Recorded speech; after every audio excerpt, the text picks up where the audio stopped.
ये भैंस भारत की पैदाइश नहीं है। हमारे देश में कोई पहले भैंस का दूध नहीं पिया करता था, सारे के सारे लोग गाय का दूध पिया करते थे, बुद्धिमान थे, बलवान थे। अंग्रेज लोगों ने इन दोनों चीजों पर हमला बोला और गाय को हमसे दूर कर दिया, और गाय का दूर होने का परिणाम यह हुआ कि हम रोगों से घिर गए। आज छोटे छोटे बच्चों को शुगर है, छोटे छोटे बच्चों को बीपी है, बहुत सारी समस्याएं घरों के अंदर हैं, बच्चों के अंदर ताकत नहीं है। हम तो स्कूलों में, कॉलेजों में जब जाते हैं, थोड़ी सी धूप में, धूप की बात छोड़ दो, अगर 15 मिनट तक बच्चा खड़ा हो जाए तो पट पट गिरने लग जाते हैं, ताकत ही नहीं है उसमें। बच्चे खड़े खड़े गिर रहे हैं, ये क्या हो रहा है हमारे बच्चों को? क्योंकि उनके अंदर एनर्जी नहीं है, ताकत नहीं है, चक्कर आ जाते हैं बच्चों को। एक तो आप लोग उनको चाय पिला रहे हो, चाय पिला पिला करके वो भीम बहादुर नहीं बनने वाले आपके बच्चे। बहादुर अपने बच्चों को बनाना चाहते हो तो संकल्प लेकर के जाओ। ये गौरक्षा सम्मेलन केवल गाय के बारे में मैं बोल दूं और आप सुन करके चले जाओ, बोले महाराज ने बहुत अच्छा बताया, इससे गाय की रक्षा होने वाली नहीं है बंधु। गाय को आपको घर में रखना पड़ेगा और फिर गाय के फायदे आप अपने जीवन में देखो कि गाय कितनी ज्यादा गुणकारी है। तो ये तो मैंने आपको गाय के बारे में थोड़ी सी जानकारी दी कि गाय का दूध भी महत्वपूर्ण, गाय का घी भी महत्वपूर्ण, और गाय के देखो घी से, दूध से, छाछ से, दही से, गोबर से और मूत्र से एक औषधि बनती है जिसको बोलते हैं पंचगव्य। आयुर्वेद की सबसे प्रसिद्ध औषधि है पंचगव्य। वो गाय के 5 चीजों से मिलकर के बनाई जाती है। अगर जो व्यक्ति नियमित रूप से पंचगव्य का सेवन करता है, वो पंचगव्य ठीक प्रकार से कोई बना दे तो उस व्यक्ति पर बुढ़ापा नहीं आता। अद्भुत चीज होती है पंचगव्य, सबसे श्रेष्ठ औषधि आयुर्वेद की मानी जाती है। दुनिया में कोई ऐसा पशु है जिसका गोबर काम आता हो? है कोई? है भैया? सबसे गाय का जो गोबर होता है वो गोबर नहीं है, वो मल नहीं है, वो तो एक प्रसाद है। आप पहले चौका में किसको लिपते थे? गाय के गोबर को। और गाय का जहां गोबर लिप जाता था वह शुद्धता हो जाया करती थी। यज्ञ कुंड को, हवन कुंड को किससे लिपते थे? पहले गाय के गोबर से लिपते थे, कोई कुत्ते के गोबर से नहीं लिप सकता। आप लोगों ने गाय को छोड़ करके घरों में कुत्ते पालने शुरू कर दिए। अरे कुत्ता आपको क्या दे रहा है? गाय तो हर चीज आपको कीमती देती थी। गाय जहां रहती है वहां शुद्धि होती है। मेरे से एक व्यक्ति कहता, महाराज गाय तो गंदगी करती है ना, गंदगी, गोबर करी गंदगी होगी। मैंने कहा कुत्ता जब लैट्रिन करता तो क्या गुलाब के फूल झड़ते हैं इससे? इसके तो मल में बड़ी दुर्गंध आती है भले आदमी। गाय के गोबर को लीप करके तो तुम भोजन कर सकते हो, क्या कुत्ते के गोबर को लीप करके भोजन कर सकते हो? कहां हमारी बुद्धि चली गई? हमको बहकाया जा रहा है टीवी सीरियलों के माध्यम से। और देखो अंग्रेजों की चाल देखो, जो हमारे जीवन के लिए उपयोगी थे उनको इन्होंने अपमानित करना शुरू किया। आपके यहाँ गाय आ जाती है तो क्या बोलते हैं? कोई आवारा, आवारा शब्द प्रयोग करते हैं। आवारा गाय घूम रही है। गाय कोई आवारा होती है? ये आवारा लड़का है, आवारा एक गाली है ना, आवारा गाली है। आवारे कुत्ते घूम रहे हैं। हमारे देश के कुत्तों को तो उन्होंने आवारा कहा, हमारे देश की गाय को उन्होंने आवारा कहा, और उनके देश के कुत्ते बोले ये भारतीय कुत्ते तो आवारा हैं, ऐसे ही हैं ये, हमारी नस्ल को आपने रखो। अंग्रेज इतने चालाक थे कि सब अपनी चीजों को दे गए, हमारी जो महत्वपूर्ण चीज थी उनको दूर करते चले गए। दुनिया में सबसे वफादार जानवर किसको माना जाता है? बोलो हैं?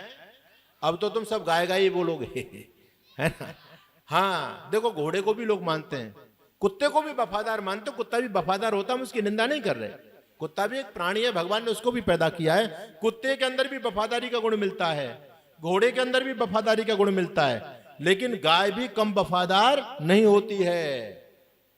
हमारी गौशाला में गाय है और वो गाय इतना प्रेम करती है कि आप हमको हाथ नहीं लगा सकते। आपने हाथ लगाया और गाय ने आपको उठा करके फेंक दिया। ये जो गाय के झुंड लेकर ग्वाले घूमते हैं ना, इन पर कोई आक्रमण कर देता है तो गाय दौड़ करके आती है, उसकी रक्षा करती है। गाय के अंदर कितनी समझ है, वो अपने बच्चे के समान हमको पालती है, उसके अंदर बुद्धि है। गाय समझती है कि ये मेरा सेवक है, मेरी सेवा करता है, इसके जीवन में कोई संकट आएगा तो मैं सह नहीं सकती। गाय खुद आकर के उस संकट को अपने ऊपर ले लेती है। ऐसी कितने सारे उदाहरण है, हम तो गौशाला में रोज देखते हैं। गायों का इतना प्रेम वात्सल्य होता है, आप उसके नीचे लेट जाओ, वो आपके ऊपर लेट जाएंगी, आप उनके थन से सीधा दूध पी लो। कितना प्यार करती है गौ माता। और उसका जब प्यार ऊपर बरसता है तो उसके प्यार में वो ताकत होती है, वो एनर्जी होती है, सात्विकता पूर्ण वातावरण हो जाता है। इसलिए बंधुओं, पहला संकल्प आप ये लेकर के जाओ कि हम गाय के दूध को पिएंगे, गाय के घी को खाएंगे, गाय की लस्सी पिएंगे, और जो भैंस है या अन्य एचएफ गाय हैं इनका हम बहिष्कार करेंगे। तब तो आपकी गौमाता बच सकती है। बाकी केवल कोरे गौमाता की रक्षा के नारों से गौमाता की रक्षा नहीं हो सकती। आज आपको गर्व होना चाहिए। आर्य समाज ने कितना बड़ा आंदोलन गौरक्षा के लिए किया, आपको पता है? दुनिया की सबसे पहली गौशाला किसके द्वारा बनाई गई? महर्षि दयानंद जी के द्वारा। ये जनरल नॉलेज का क्वेश्चन मैं आपको बता रहा हूं। बहुत सारे आज हमारे पौराणिक भाई बंधु गौरक्षा की बात करते हैं, लेकिन ऋषि दयानंद जी महाराज धरती पर एक ऐसे महापुरुष पैदा हुए, अन्य जो महापुरुष आए उन्होंने गाय को केवल धर्म से जोड़ा। गाय को रोटी खिला दो तो ये पुण्य मिल जाएगा, गाय को पालने से ये पुण्य मिल जाएगा। लोगों ने यहां तक कह दिया कि गाय की पूंछ पकड़ लो तो बेहतर नहीं भीतर जाओगे। लेकिन ऋषि दयानंद महाराज एक ऐसे महापुरुष पैदा हुए जो वैज्ञानिक महापुरुष थे। उन्होंने गाय को न केवल धर्म से जोड़ा बल्कि गाय को देश की अर्थव्यवस्था से जोड़ा था। ऋषि दयानंद जी महाराज ने एक पुस्तक लिखी जिस पुस्तक का नाम है गो करुणा निधि। ये पुस्तक पठनीय है। उस जमाने में जब अंग्रेजों का शासन था, अंग्रेज रोज सुबह सूर्योदय से पहले ही लाखों की संख्या में गाय को काट करके सब्जी पका करके खा जाया करते थे। हमारी गौमाता पर कुठाराघात चल रहा था, लाखों की संख्या में गौमाता मारी जा रही थी। अंग्रेज और मुसलमान लोग ये दोनों ही गौ भक्षक हैं। इन्होंने सारी गायों को काट करके मार करके समाप्त कर दिया राक्षसों ने। अब जब अंग्रेजों का शासन था, हमारी गौमाता मारी जा रही थी। सबसे पहले चिंतन आया ऋषि दयानंद जी महाराज के मस्तिष्क में। स्वामी दयानंद सरस्वती ने कहा कि गौ की रक्षा होनी चाहिए। और वैसे तो बड़े बड़े शंकराचार्य भी उस समय थे, लेकिन कोई अंग्रेजों के खिलाफ एक शब्द कहने की हिम्मत नहीं कर पाया। गौ के रक्षा के बारे में किसी ने नहीं कहा, क्योंकि गाय का मांस अंग्रेज खाते थे, उन्हीं की हुकूमत थी, सब लोग डरे बैठे थे। सबसे पहले एक सिंह दहाड़ा था ऋषि दयानंद सरस्वती। उन्होंने अंग्रेज लोगों को वो ललकार लगाई थी, वो फटकार लगाई थी। अजमेर के अंदर ऋषि दयानंद भाषण देते हैं, वहां पर अगर अजमेर का कलेक्टर भी बैठा हुआ था। स्वामी दयानंद सरस्वती बहुत कठोर शब्दों में अंग्रेजों को हिदायत देते हुए कहते हैं कि भारत देश की भूमि से गौहत्या तत्काल बंद हो जानी चाहिए, और यदि आप गौहत्या बंद नहीं कर सकते तो मेरा चैलेंज है, कह देना अपनी महारानी विक्टोरिया को। कौन कह रहे हैं, किससे कह रहे हैं? स्वामी दयानंद सरस्वती अजमेर के कलेक्टर को कह रहे हैं। ध्यान रखिए, अजमेर के कलेक्टर अंग्रेज को स्वामी दयानंद सरस्वती अपनी सभा के अंदर कह रहे हैं, यदि तुम गौहत्या पर पाबंदी नहीं लगा पाओगे तो कह देना अपनी महारानी विक्टोरिया को कि 1857 की क्रांति को हम दोबारा से दोहरा देंगे। किसी भी कीमत पर हम इस भारत देश के अंदर गौहत्या को बर्दाश्त नहीं कर सकते, क्योंकि गाय हमारी संस्कृति का आधार है, गाय हमारे धर्म की आधार। ऋषि दयानंद जी महाराज ने उनको ललकार लगाई। और केवल इतना ही काम नहीं किया बच्चों, ऋषि दयानंद जी महाराज ने सबसे पहले हस्ताक्षर अभियान चलाया। 2 करोड़ लोगों का हस्ताक्षर करने का प्लान ऋषि दयानंद ने बनाया। स्वामी जी ने उनकी बही खाते छपवाए, गांव-गांव तक लोगों के पास में भेजे कि अपना साइन करो इस पर, और हम जो आप 2 करोड़ लोग जब साइन कर देंगे तो इस अंग्रेज लोगों के पास में आपके हस्ताक्षर पहुंचाएंगे और उनसे कहेंगे कि भारत का जनमानस गौ हत्या की विपरीत है, इसलिए किसी भी कीमत पर आप गौ हत्या नहीं कर सकते, आपको गौ हत्या के खिलाफ सख्त कानून बनाना पड़ेगा। तो ऋषि दयानंद जी महाराज ने गौ रक्षा के लिए हस्ताक्षर अभियान चलाया था। स्वामी दयानंद जी महाराज ने गौ की रक्षा के लिए गोकर्ण निधि पुस्तक लिखी और उस पुस्तक के अंदर बताया गाय का वैज्ञानिक महत्व। उस पुस्तक के अंदर स्वामी दयानंद सरस्वती कहते हैं कि एक गाय राष्ट्र की आर्थिक उन्नति में कितनी साधक हो सकती है, एक गाय राष्ट्र की आर्थिक मजबूती को कितनी दृढ़ कर सकती है, ये सारा कैलकुलेशन ऋषि दयानंद जी महाराज ने गोकर्ण निधि पुस्तक के अंदर दिया। और केवल इतने से बात नहीं बनी बच्चों, आज तो आप लोग जानते हैं कि आपके उत्तर प्रदेश में योगी जी बहुत अच्छे नेता हैं। योगी जी ने हर ब्लॉक स्तर पर, तहसील स्तर पर गौशालाएं खुलवा दी हैं। ये बात अलग है, गद्दार तो ये हिंदू है। मैं इस बात को बार बार कहता हूं कि ये हिंदू गाय को मां कहता है और फिर भी गाय कट रही है। हम किस बात के पुत्र हैं कि हमारे सामने हमारी मां कट जाए?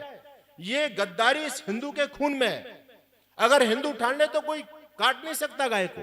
अगर मुसलमान गाय को अपनी मां मानता ना तो काटने की बात दूर है, तुम गाय की पूंछ से हाथ लगा करके देख लेते, बता देते तुमको वो लोग। गाय मुसलमान काटता है तो उनके घरों तक गाय को कौन छोड़ रहा है? हम ही तो छोड़ रहे हैं ना। गाय ने दूध नहीं दिया, हमने उसको बाहर कर दिया। हम गाय को पाल नहीं रहे और कह रहे गौ माता, गाय हमारी माता, गौ माता की रक्षा हो। अरे कैसे रक्षा हो जाएगी?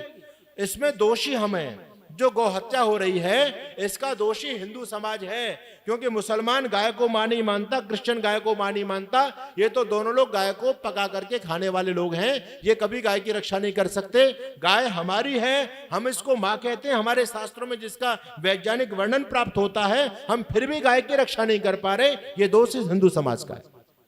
तो ऋषि दयानंद जी महाराज ने गौशालाएं खोली। आज तो योगी जी ने गौशालाएं खोल दी हैं, अन्य बहुत सारी धार्मिक संस्थाओं ने गौशालाएं खोली हुई हैं। लेकिन आपको यह जानकारी होनी चाहिए, दुनिया की सबसे पहली गौशाला है ना, किसके द्वारा खोली गई? महर्षि दयानंद जी महाराज के द्वारा खोली गई। कहां पर खोली गई? हरियाणा के रेवाड़ी के अंदर गौशाला खोली गई। वो गौशाला आज भी चल रही है। और वहां के जो राजा होते थे राव युधिष्ठिर, वो ऋषि दयानंद जी महाराज के शिष्य थे। तो स्वामी दयानंद जी महाराज ने राव युधिष्ठिर से बोला कि आप गौ की रक्षा के लिए गौशालाएं स्थापित कीजिए। तो राव युधिष्ठिर ने पहली गौशाला रेवाड़ी के अंदर स्थापित की, ऋषि दयानंद जी महाराज के द्वारा स्थापित कराई। आर्य समाज ने कितना बड़ा काम किया! आर्य समाज ने गौ रक्षा का विकल्प दुनिया को दिया। आज तो लाखों गौशालाएं देश में चल रही हैं, लेकिन लोगों को यह भी तो पता होना चाहिए कि गौशाला का विकल्प देने वाला कोई महापुरुष था तो वो आर्य समाज का संस्थापक ऋषि दयानंद सरस्वती था। और किसी ने गाय की रक्षा के लिए ये प्रबंध नहीं किए, और किसी ने गाय की रक्षा के लिए कोई संघर्ष नहीं किया। संघर्ष किया है तो आर्य समाज ने किया है। ऋषि दयानंद जी महाराज ने सबसे पहले गाय की वकालत की, क्योंकि ऋषि दयानंद जी महाराज जानते थे कि गाय यदि सुरक्षित है तो हमारी संस्कृति सुरक्षित है। इसीलिए अंग्रेज लोगों ने हमारी संस्कृति पर हमला बोलने के लिए, हमारे बच्चों के चरित्र को खराब करने के लिए, उनकी बुद्धि को दूषित करने के लिए और उन बच्चों के स्वास्थ्य को बर्बाद करने के लिए गाय को हमसे दूर किया गया। हमारे देश में लोग गाय को पालते थे, हमारे देश में लोग कटोरा भर भर के गाय का दूध पिया करते थे बच्चों। लेकिन अंग्रेज हमको क्या दे के चले गए? चाय, है ना। मुसलमान देश में आए तो वो क्या दे गया? हुक्का पानी। आप कहते हैं भाई हुक्का पानी करो, हुक्का पानी अपनी संस्कृति नहीं है। ये हुक्का पानी संस्कृति है मुसलमानों की। तंबाकू मुसलमान अपने साथ लेकर के आया। इस देश में कोई हुक्का नहीं पीता था, कोई धूम्रपान नहीं किया करता था। ये मुसलमान बिगड़े हुए लोग थे। ये अरब से जब आए तो अपने साथ में हुक्का लेके आए, तंबाकू लेकर के आए। इन्होंने हम लोगों को हुक्का पिलाना सिखा दिया। इनके बाद में अंग्रेज देश में आए, अंग्रेज लोग चाय पानी लेकर के आ गए। बोले जी इसने तो हमसे चाय पानी की भी नहीं पूछी। अरे ये चाय पानी और हुक्का पानी की अपनी संस्कृति नहीं है। अपनी संस्कृति तो गाय का दूध पिलाने की है, गाय की छाछ पिलाने की है, गाय का दही खिलाने की, गाय का घी खिलाने की अपनी संस्कृति है। तो याद रखना बच्चों, दुनिया में सबसे श्रेष्ठ दूध किसका पाया जाता है? बोलो, कौन उत्तर देगा? दुनिया में सबसे श्रेष्ठ दूध किसका पाया जाता है? आप लोग गलत बोल रहे हो। और सोचो, बताओ, लगाओ दिमाग लगाओ। मां का। और अब सुनो बात को ध्यान से। एक व्यक्ति ने पुस्तक लिखी और उसमें जितने भी पशु दूध देने वाले हैं सबके दूधों का वर्णन किया। बकरी का दूध भी दूध बहुत गुणकारी होता है। बकरी को सामान्य दूध नहीं देती, बहुत अच्छा दूध होता है। आपकी प्लेट्स गिर जाए बुखार में तो बकरी का दूध पीते हैं आप लोग, है ना। बकरी जंगल में जाकर औषधियां खाती है। बकरी का दूध बड़ा गुणकारी है ना। उसको आप हल्के में मत लेना, छोटी सी होती है, आप उसको हल्के में मत लेना, उसका भी दूध बहुत अच्छा होता है। तो भैंस के दूध के बारे में, ऊंट के दूध के बारे में, बकरी के दूध के बारे में, भेड़ के दूध के बारे में, सबके दूध के बारे में, गधी के दूध के बारे में, गधी भी दूध देती है ना, उसका भी दूध बहुत महंगा बिकता है। सबके दूध के बारे में उसने पुस्तक लिखी और सबके दूधों का वर्णन किया कि इसका दूध इस रोग में काम आता है, ये होता है, ये ऐसा होता है, वैसा होता है। सबके दूध का वर्णन किया गया और उसने वो पुस्तक लिख करके एक विद्वान के पास में समीक्षा लिखने के लिए भेज दी। विद्वान ने कहा, भैया आपने इस पुस्तक के अंदर सभी पशुओं के दूध की चर्चा की, लेकिन आश्चर्य कर दिया कि सबसे महत्वपूर्ण दूध तो गाय का होता है। आपने गाय का तो उसमें कहीं उल्लेख ही नहीं किया। आपकी पुस्तक तो अधूरी है। अब भूल गए क्या? उसने कहा नहीं, मैं भूला नहीं हूं, मैंने दूधों की चर्चा की है इसमें।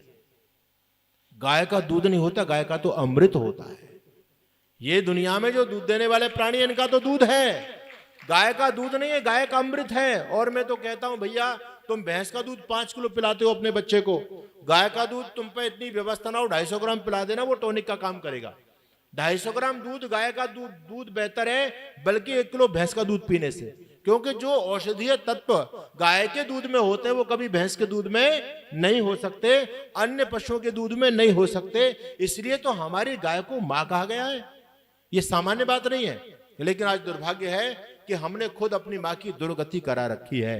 इसलिए बंधुओं, संकल्प ले लो, अभी संभल जाओ, अभी समय है, अभी समझ जाओ, दोबारा से लौटो, बैक टू वेदास, वेदों के रास्ते पर लौटो। स्वामी दयानंद सरस्वती यही कहा करते थे। अगर नहीं लौटे, नहीं संभले तो कुछ नहीं बचने वाला है आपका। दुनिया से मिट गए और मार दिए जाओगे, काट दिए जाओगे, है ना। कहीं भी तुम्हारी कोई खबर सुध लेने वाला नहीं है। यदि तुमने अपनी संस्कृति को छोड़ दिया तो कहते हैं धोबी का कुत्ता घर का ना घाट का। हमारी स्थिति तो यही है ना, हमने खुद अपनी संस्कृति को छोड़ दिया है और हम दूसरों को गालियां दे रहे हैं, वो बढ़ रहे हैं, वो बढ़ रहे हैं। वो तो बढ़ेंगे क्योंकि वो अपनी संस्कृति को जीवन में जीते हैं। हम केवल कितने बेईमान हैं, हम गौ माता की जय के नारे लगाते हैं और दूध भैंस का पीते हैं, दूध पाउच का पीते हैं और गौ माता की जय का नारे लगा रहे हैं। तो इस प्रकार से गौ की रक्षा होने वाली नहीं है। आप सभी चाहते हैं कि गौ की रक्षा हो? बोलो जी हाँ या ना। अरे हाथ खड़े करो, चाहते हो सभी? तो गाय की रक्षा कैसे होगी? गाय को पालने से होगी। अब आप लोग जो पशु पालते हैं वो तो गाय को रख सकते हैं, लेकिन आप लोग कहते हैं महाराज हमारे पास तो जगह ही नहीं, हम कैसे गाय रखेंगे? तो मैं आपको एक विकल्प बता रहा हूं। अगर आप गाय को बचाना हो, बंधुओं, समाज में जिस चीज की मांग होती है ना उसका प्रोडक्शन बढ़ता है, और जिस चीज की मांग ही नहीं है वो चीज खत्म हो जाती है। आप डिमांड करो गाय के दूध की। आप जिस दूधिया से दूध लेते हो, जहां से भी दूध लेते हो, भगवान ने आपको सामर्थ्य दिया है, तो आप जो है ना उससे ये डिमांड करो, भैया हमको भैंस का नहीं, हमको गाय का दूध चाहिए। जब हर व्यक्ति ये कहेगा हमको गाय का दूध चाहिए, तो जो दूध का व्यापार करने वाले लोग हैं वो गाय को पालेंगे या नहीं पालेंगे? सीधी सी बात है भाई, जिसकी मांग है तो प्रोडक्शन उसका बढ़ेगा। तो हम इस गाय के लिए मांग पैदा करें समाज में। आपको घी चाहिए तो किसका घी प्रयोग करेंगे आप? गाय का। बोले हमको भैया ऐसा घी नहीं चाहिए। और जो गौशालाएं चल रही हैं वहां पर आप उनको प्रोडक्शन दीजिए, उनको आप चंदा दीजिए। आपके पास में कोई गौशालाएं चल रही हैं तो वहां से आप दूध लीजिए, है ना। ये काम बड़े संभ्रांत लोग कर सकते हैं भाई। बहुत सारे प्रकार के व्यापार होते हैं। एक व्यापार ये भी हो सकता है, लेकिन ये व्यापार शुद्ध हो सकता है कि आप जो डेयरी के लिए आप काम करें और उसमें देशी गायों को रखें, साहिवाल और काकरोच आदि जो भारतीय नस्ल की गायों को रखें और उसका दूध आप बेचें। तो आपको धर्म की धर्म और कमाई की कमाई दोनों काम हो गए। आपका व्यापार भी चल सकता है और पुण्य भी आपको मिलेगा कि गाय की रक्षा आपके द्वारा हो रही है। तो आप इस प्रकार से गाय के उत्पादों की मांग बढ़ाएं तो निश्चित रूप से लोग विवश हो जाएंगे गाय की रक्षा करने के लिए। देखो आज हो सकता है कि आप लोग सोए पड़े, आपको नहीं पता, लेकिन बड़े बड़े शहरों की मैं बात कर रहा हूं। दिल्ली ले लो, मुंबई ले लो, पुणे ले लो, है ना, बड़े बड़ी सिटियों की मैं बात कर रहा हूं। इन सिटियों में जितने भी पैसे वाले लोग हैं, ये पैसे वाले लोग कोई भैंस का दूध नहीं पी रहा है। आज अमिताभ बच्चन के घर में 250 रुपए लीटर का गाय का दूध आता है। वो चाहे आपको पागल बनाता हो, चाहे वो विमल गुटखा का प्रचार करे और किसी का प्रचार करे, लेकिन ये लोग जब दूध पीते हैं ना सारे गाय का दूध पीते हैं। बड़े बड़े स्टारों को आप ले लो। अभी कॉमनवेल्थ जब गेम हुए, अंतरराष्ट्रीय गेम हुए, तो बच्चों आपके लिए मैं ध्यान की बात बता रहा हूं, ध्यान देना बात पर। तो उसमें हरियाणा के बच्चों ने धूम मचा दी। वो सारे मेडल लेकर के आ रहे, मेडल, है ना, कोई स्वर्ण पदक लेके आ रहा हो, सारे स्वर्ण लेकर के आए। जब वो लौट करके आए तो भारत में उनका बड़ा स्वागत हुआ। तो उस समय भारत की जब भूमि पर वो उतरे तो भारत के पत्रकारों ने उनसे पूछा कि भाई आपने देश का नाम गर्व से ऊंचा कर दिया, अरे ये तो बताओ कि आप खाते पीते क्या हो, ये एनर्जी कहां से आपके अंदर आई? आपने विदेशियों की बैंड बजा दी, सारे पदक आप लोग ले आए, विदेशी नहीं लेकर के जा पाए। अरे तुम क्या खाते पीते हो? तो किसी खिलाड़ी ने ये नहीं कहा कि हम मुर्गी की टट्टी अंडा खाते हैं, किसी ने नहीं कहा। सबने कहा कि हम गाय का दूध पीते हैं, हम गाय का घी खाते हैं। अब वो उनके अंदर जो ताकत आई है वो मांस खाने से नहीं आई बच्चों। आजकल बहुत बड़ा षड्यंत्र चल रहा है हमारे बच्चों का, और हमारा धर्म भ्रष्ट किया जा रहा है। सरकारें भी इसमें शामिल हैं, है ना। ये टेलीविजन वाले, ये सारे बॉलीवुड के भांड शामिल हैं। हमारे बच्चों को कह रहे संडे हो या मंडे रोज खाओ अंडे। अब कहते हैं कि भाई अंडे खाओगे तो उसमें आपको विटामिन मिलेगी, लेकिन बच्चों याद रखना, जो ताकत गाय के घी में है, जो ताकत गाय की लस्सी में, गाय के दूध में है, वो ताकत कभी भी 100 जन्मों में मुर्गी की टट्टी अंडे में कभी भी नहीं हो सकती। आजकल स्कूलों के अंदर, आजकल जो बीच में भोजन बनता है ना, बच्चों को भोजन मिल रहा है, इसमें भी अंडे परोसे जा रहे हैं। कहां तक हम लोग पहुंच गए, है ना। कितना बड़ा षड्यंत्र चल रहा है आपके बच्चों के जिंदगी को खराब करने का।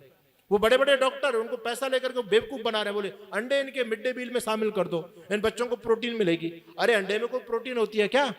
जो ताकत शाकाहार में है बच्चों याद रखो, जो ताकत शाकाहार में, वो ताकत कभी भी मांसाहार में हो नहीं सकती। और मैं आपको प्रमाण देता हूं, कंदमूल खाने वालों से मांसाहारी डरते थे, है ना। कंदमूल जानते हो ना, कंदमूल फल, कंदमूल खाने वालों से मांसाहारी डरते थे और पौरुष जैसे वीर पुरुष को नमन सिकंदर करते थे। 14 वर्षों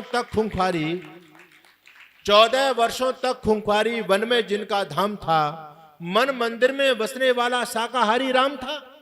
आज लोग, एक सज्जन मेरे से कह रहे थे, स्वामी जी भाई मांस खाना भी एक समस्या तो है, जहां पर अन्न नहीं है तो वहां के लोग मांस खाते हैं। मैंने कहा भले आदमी, भगवान राम 14 साल तक वन में रहे, वहां कोई रोटी बनाने वाली नहीं बैठी थी उनके पास में, वहां कोई अन्न की बोरियां जो है ना, आटे की बोरी नहीं पहुंचा रहा था उनके पास में कोई। भगवान राम ने 14 साल, वो तो क्षत्रिय थे। आजकल के क्षत्रिय तो ये गंदी गंदी चीजों को खाने में कहते हैं हम तो क्षत्रिय, हम तो खाएंगे, हमारा तो भोजन है। अरे क्या खाक भोजन है, ये कोई खाने की चीज है क्या? क्षत्रिय भगवान श्री राम जो 14 साल तक वन में रहे, कंदमूल फल खा करके रहे, कभी किसी हिरण को, किसी सूगर को, किसी खरगोश को मार करके खाया क्या? नहीं खाया। लेकिन आजकल धूर्तों ने भगवान राम पर आरोप लगा दिया कि राम जब वन में रहते थे तो सूगर पकड़ के लाते थे और माता सीता जी सूगर को उबाल करके मांस बना करके राम को खिलाती थी। इन धूर्तों ने भगवान राम को कलंकित कर दिया। एक बहुत बड़ा षड्यंत्र चल रहा है आपके महापुरुषों के चरित्र को बदनाम करने का, आपकी संस्कृति को खत्म करने का एक बहुत बड़ा विश्वव्यापी षड्यंत्र चल रहा है। इस षड्यंत्र से आपको सबको संभलना है। हमारे बीच में आदरणीय बहन जी पहुंच रही हैं, एक बार ताली बजा करके आप सभी उनका अभिनंदन करेंगे जोरदार तालियों के साथ। आइए, आपका स्वागत। तो बच्चों याद रखना, जो ताकत गाय के दूध में, गाय के घी में, शाकाहार में है, वो ताकत कभी भी मांसाहार में नहीं हो सकती। कंदमूल खाने वालों से शाकाहारी डरते थे, पौरुष जैसे वीर पुरुष को नमन सिकंदर करते थे और 14 वर्षों तक खूंखारी वन में जिनका धाम था, मन मंदिर में बसने वाला शाकाहारी राम था। अरे चाहते तो खा सकते थे वो मांस पशु के ढेरों में, लेकिन उनको प्यार मिला शबरी के मीठे बेरों में। चक्र सुदर्शन धारी थे, दानव दल पर भारी थे और मुरली से बस करने वाले गिरधर शाकाहारी थे। भगवान राम शाकाहारी थे, भगवान कृष्ण शाकाहारी थे। और जो अपने आप को क्षत्रिय मानते हैं, महाराणा प्रताप जंगलों में रहे और राणा प्रताप के जीवन में वो दरिद्रता आ गई कि उनके पास में कुछ भी नहीं रहा है ना, खाने पीने की कोई व्यवस्था उनके पास में नहीं रही। बच्चे भूख से तड़पने लगे, तब भी उस मां भारती के लाडले सपूत राणा प्रताप ने कभी गंदगी मुंह में नहीं डाली। उन्होंने फिर भी कोई बकरा मार करके नहीं खाया, कोई भेड़ मार करके नहीं खाई, कोई हिरण मार करके नहीं खाया। राणा प्रताप ने क्या खाया? घास की रोटी खाई थी, है ना। ये हमारी संस्कृति है। और आज राणा प्रताप के वंशज, भगवान राम और कृष्ण के वंशज मुर्गी की टट्टी अंडे खा रहे, वो मुर्गा मछली मांस भैंसा खा रहे। ये कहां की संस्कृति आ गई? इसलिए इस राक्षसी संस्कृति पर बैन लगाना होगा। सख्त हो जाइए। आपके घरों में ये गंदगी नहीं आनी चाहिए, खान पान पवित्र होना चाहिए, क्योंकि जैसा आप खाओगे अन्न वैसा बनेगा मन। अगर अपने बच्चों के चरित्र को, बुद्धि को ठीक करना चाहते हो तो आपको शाकाहार पर लौटना पड़ेगा। गाय की पवित्रता को समझ करके गाय के बने प्रोडक्टों का जीवन में पालन करना पड़ेगा, दोबारा से लौटना पड़ेगा। आप कितनी भी चाहे ऊंची दौड़ लगा लो, कितनी भी ऊंची छलांग लगा लो, आखिर आपको आना लौट करके पुरानी संस्कृति पर ही पड़ेगा। हमने बड़े बड़े लोगों को देखा, बड़े बड़े लोगों को जिनकी बड़ी बड़ी आलीशान कोठियां हैं शहरों के अंदर, लेकिन वो अब अपनी कोठियों को छोड़ करके फार्म हाउसों पे जा रहे हैं और फार्म हाउस पे किसकी वो झोपड़ी बना रहे हैं, छप्पर बना रहे हैं। उनकी जो दीवारें वो मिट्टी की बना रहे हैं और उस पर गोबर से लिपाई करा रहे हैं। हमने कहा भैया तुम्हारी तो बहुत आलीशान कोठी है, तुम इस छप्पर में क्यों रह रहे हैं? कहते महाराज जो शांति छप्पर में मिल रही है वो इस कोठी में नहीं मिलती। ये वैदिक सनातन संस्कृति है। हमारे ऋषि महर्षि कोई पागल नहीं थे बच्चों। वो चाहते तो जिन चीजों के पीछे आप दौड़ रहे हो ना, अंधे दौड़ लगा रहे हो, वो इन सबको प्राप्त कर सकते थे, लेकिन वो जानते थे कि हमारे चरित्र के लिए, हमारे धर्म और संस्कृति के लिए जो चीज आवश्यक नहीं है उनका उन्होंने आविष्कार नहीं किया। उन्हीं चीजों का आविष्कार किया ऋषि लोग। ऋषि वो कहते हैं वैज्ञानिक लोगों को, वो सारे वैज्ञानिक थे, तो उन सारी चीजों का भी आविष्कार कर सकते थे, लेकिन वो साइड इफेक्ट जानते थे कि ये चीजें आज तो बढ़ गई। अच्छा मोबाइल बढ़ा, बोलो मोबाइल बढ़ने से समाज का पतन हुआ या उत्थान हुआ है? एक बात बताओ ईमानदारी से, क्या हुआ है भाई? सोच करके बताओ। जितना क्राइम हो रहा है उसकी देनी है मोबाइल है या नहीं? ये बलात्कार हो रहे हैं उसकी देनी है मोबाइल है, परिवार टूट रहे हैं उनकी देनी है मोबाइल है, जितनी झूठ बोली जा रही है उसकी देनी है मोबाइल है। ये मोबाइल में मानता हूं कि इन विज्ञान का आविष्कार का लाभ भी है, लेकिन लाभ कम दुष्प्रयोग ज्यादा हो रहा है। हो रहा है नहीं हो रहा है आज? हमारे ऋषि भी चाहते तो वो तो ऋषि तो वैज्ञानिक को कहते हैं। आजकल रिसर्च सब जानते हो ना, रिसर्च, ये ऋषि से तो रिसर्च बना है। ये सारे जितने ऋषि थे सब रिसर्च करने वाले लोग थे। तो ये भी मोबाइल बना सकते थे भैया, कोई बड़ी चीज थी क्या? जब इन्होंने एरोप्लेन बना दिया तो मोबाइल कौन सी बड़ी बात है? वो भी मोबाइल बना सकते थे। लेकिन आज देखो, आज डॉक्टर लोग कह रहे भैया मोबाइल को दूर करो, मोबाइल यदि यहाँ रख लिया तो अटैक आ जाएगा, है ना, इसकी भयंकर किरणें निकलती हैं। वो ऋषि लोग सब चीजों पर मंथन करके वो भविष्य की आगे तक सोच करके चला करते थे। इसलिए जो जो आविष्कार हमारे धर्म संस्कृति के लिए, स्वास्थ्य के लिए आवश्यक थे, उनका आविष्कार ऋषि लोगों ने किया।